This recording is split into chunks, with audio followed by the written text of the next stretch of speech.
Good evening, ladies and gents. This is Tsepo Mohapi, Life in Perspective. Thank you so much for tuning in. Today, I want to have a chat with you concerning perspective. I want to talk to you about perspective and the importance of perspective. Why is perspective so important? Why is perspective so critical in our day and age? And it boils down to the fact that a lot of things that happen to people and a lot of things that people go through have everything to do with perception. And even though, a lot of people can argue and say, no, it doesn't matter how you perceive things.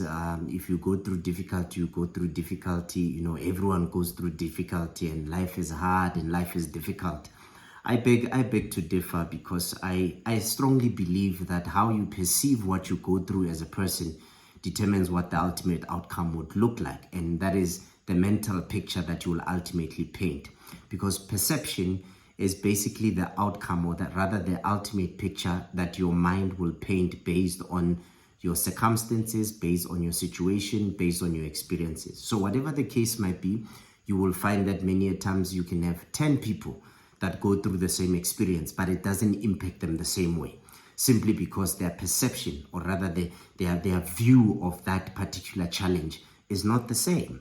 And many a times you will find that because of how different people view certain things and how they perceive certain things, it can influence how that thing ultimately impacts them.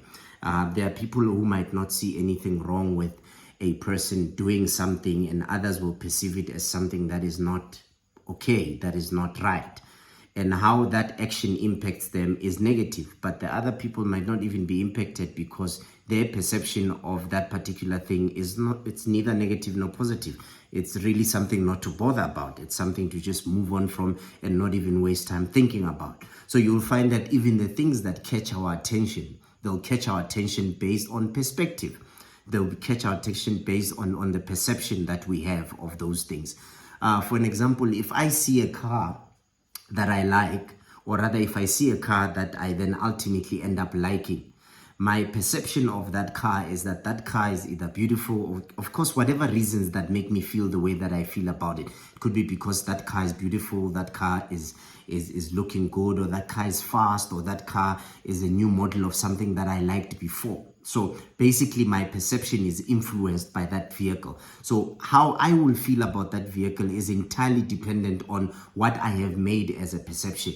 Now, I will use another example. You will find that a lot of people, because of a perception that's created around certain brands, because of an idea that's created around certain things, a lot of things that become popular in this day and age don't become popular by chance. They become popular because the people marketing those things are creating a perception around it. They create what you call a conceptual value. They create a conceptual value. So when you look at that thing, you believe it's valuable, you believe it's something that is of class, you believe that it's something that is of a certain level of people that wear it, because your perception is influenced by what was propagated towards you. So perception plays a very critical role in a lot of things that we ultimately decide in our lives, things that we ultimately choose to associate with, things that we ultimately choose to be part of, things that we ultimately choose to act upon, and the decisions that we make are mostly influenced by perception. Now, perception is important because many a times, if you look at how animals, a lot of animals, one would assume that they are born with the instinct of that. They've got animal instincts, which is quite true, but you'll find that a lot of them, because of the parent animal that is around them from the time they are born, that parent animal takes the responsibility of training and passing on certain knowledge and information to that particular baby animal. And you'll find, for an example, if you look at eagles, the mother eagle, what she will do is, when the eagle has reached a certain age, that eagle will be taken, and the mother will fly up with that eagle and drop the eaglet down. And the eaglet, obviously, with that drop, it will have to find ways of trying to survive, because it realizes that I'm going to fall and hit the ground. And just before it hits the ground, the mother eagle comes and picks it up, takes it up again, and lets go of it. And it will continue doing that until the eagle begins to open its wings and try to actually fly. So even though it has those instincts, it's got instincts to fly, it's got instincts to do one or two things, but those instincts have to be actually unearthed.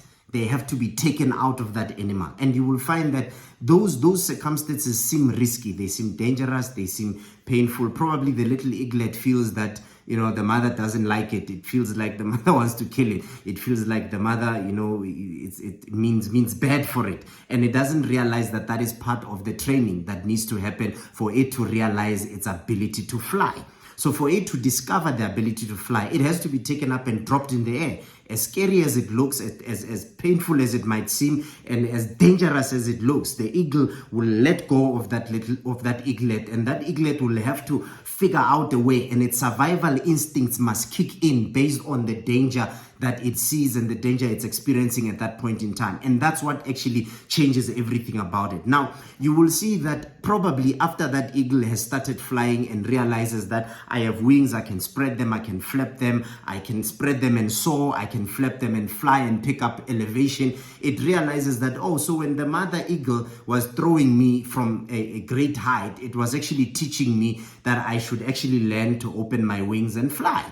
And that's how it basically works. And you will find that a lot of wild animals have moments where they teach their young to actually have that animal instincts come out of them. They'll put them in situations where the young ones will actually have to, their survival instincts will have to kick in for them to be able to do certain things that they never thought they could actually do. Whether it is roaring for a lion cub, it will learn to roar because it realizes that my roar, if I look at the alpha lion roars, that roar scares other animals away. And whenever it sees danger or it finds itself in danger, it will also roar because it's trying to put itself in a space where it can defend itself. And it realizes that the roar, even though for a cub the roar does not sound like it's an adult, you know, lion or an alpha lion, it sounds actually, you know, tiny and small and not even as scary as an alpha would sound. But that animal would allow that roar to come out, and it will grow to get it out. It will learn how to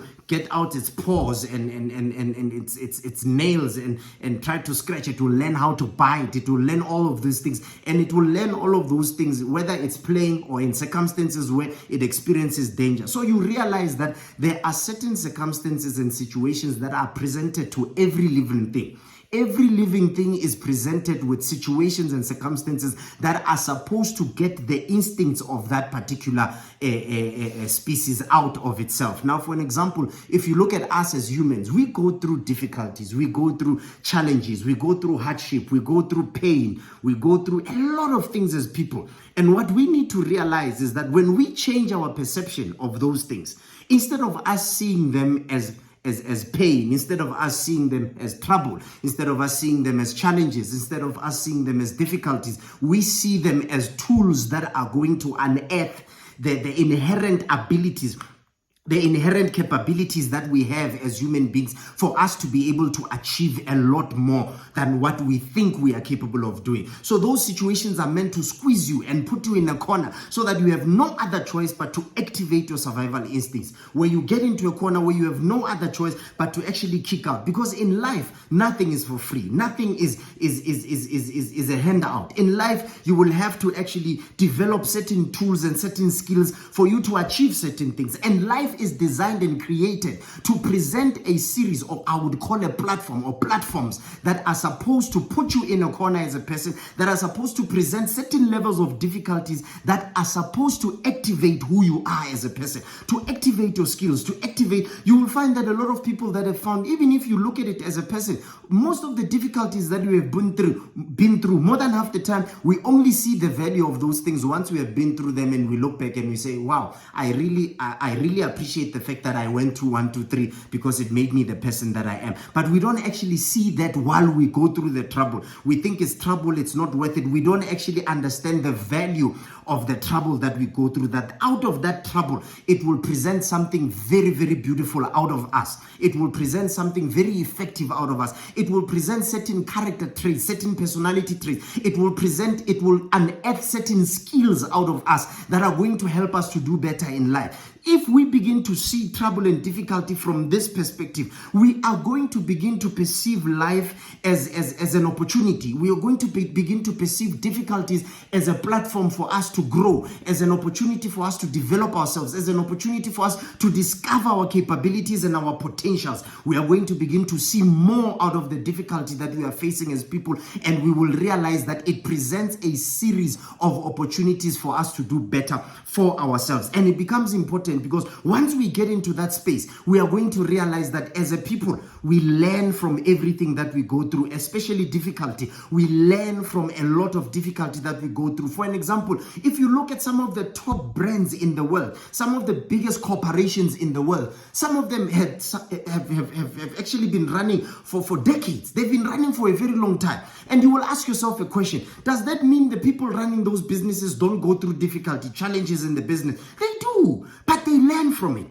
They sit back and reflect and learn from it so that they can do better in the future. And as time goes and they are presented with new difficulties, with new challenges, with new stumbling blocks and new challenges, they are able to actually gear themselves up so that they are able, to some extent, they will even develop an ability to anticipate challenges, what you would call anticipating risk, so that you can put risk mitigation strategies ahead of time before you actually encounter that difficulty or that challenge or whatever the risk is. So it means also, even in our lives, we need to live our lives with that level of management, where we begin to understand that life has a lot of surprises. Life has a lot of things that will happen that you do not expect. It will have challenges. It will throw curveballs at you. But it does not mean you must allow the things that have happened in the past to define who you are, or to change the person that you are supposed to be and become a negative person, a despondent person, a doubtful person, a person that is always negative about their ability and their capability. What your challenges are supposed to do is they are supposed to assure you that you are a stronger person than you were before you actually went into that trouble. You are actually a much more resilient person than you thought you were. You are actually a more creative person than you thought you were, because some of these challenges will bring out of you creativity. Some of those challenges will bring out of you innovation that you never thought you had. Some of you will bring a level of thinking that you never thought you could tap into as a person. But you need those challenges for you to realize that you are capable of getting into those. So some of you might say, no, look, I want to live life without challenges. I just want to live life of enjoyment, without issues, without difficulties, without that. Well, life is not geared up like that. Life is meant to present these things to you so that you can unearth all the inherent abilities, all the inherent capabilities that you have as a person, so you can do well even in your future. So you use those things to set yourself up to do better in the future. You learn from those things when you sit down and reflect, and you are able to do better for yourself. You are able to do a lot more because you have an understanding that whatever that I go through in life has a purpose to serve in developing, in allowing me to see myself better, in allowing me to discover certain things about me, in allowing me to unearth certain things that are hidden in me, in allowing me to explore what is inherently in me, for me to be able to explore. Some of it will expose certain weaknesses that you have that will require a personal development in those areas, that will require self-development in those areas, so that you are able to equip yourself to do better. And that is why you will find, even in some big corporations, they will encounter certain difficulties. You've seen some of the biggest firms, even in the American countries, fall apart and go into bankruptcy, and you're thinking to yourself, this business has been running for so long. It's because they did certain things in their processes, or they did certain things that they thought were not as risky as they were, and only to reach a point where they realized that the risk was too high for them to manage. It was a problem. What do? They learn from those things. Yes, some of them might shut down. Some of them might find other solutions to survive. They might find